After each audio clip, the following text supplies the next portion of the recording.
Thank you, Mr. Chairman. I'm filling in today for Chairman LaHood, but as a member of both subcommittees, I'm glad we are focusing on this topic and giving it the time and attention it rightly deserves.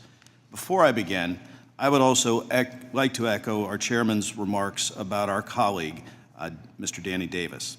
And he has recently announced that he will retire from Congress after representing Illinois' 7th Congressional District for nearly 30 years.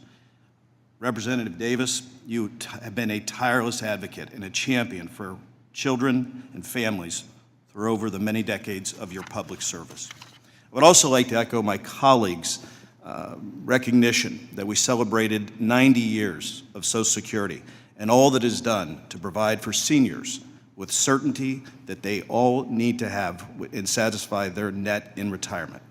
These are the benefits that seniors have earned and paid into, and the government has made a promise that they will receive their benefits. So for this hearing, our goal is to focus on two important disability programs at Social Security Administration: disability insurance, this is the number one, and supplemental security income. These programs are essential for providing protection for millions of individuals with disabilities across our country.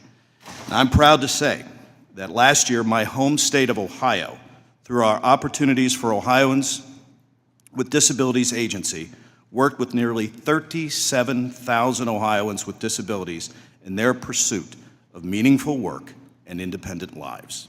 The vast majority of SSI and DI recipients simply cannot work, but some do work part-time or want to return to work as their medical conditions may have changed, or their technology advances to provide better accommodations and accessibility in the workplace.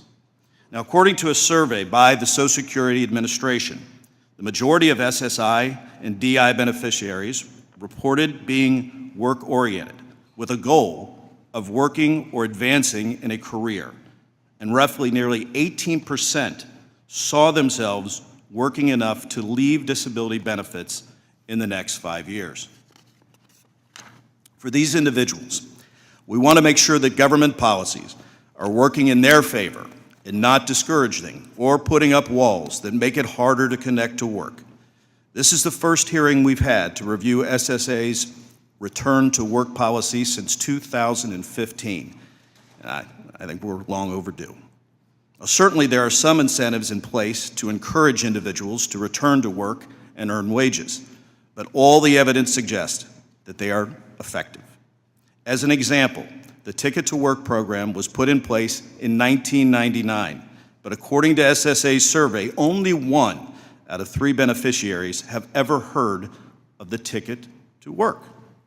Now, there are policies to help individuals maintain their Medicaid and Medicare coverage, but many do not know about them.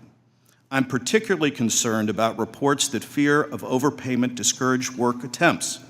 Now, last Congress, I introduced bipartisan legislation called the Protecting Americans for Social Security Clawback Act to address the overpayments made through no fault of the beneficiary, and I'm committed to continuing to focus on ways to decrease the overpayment rates at SSA.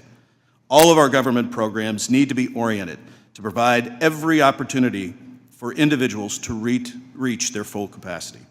We know that work brings dignity and purpose, and government should never get in the way of that.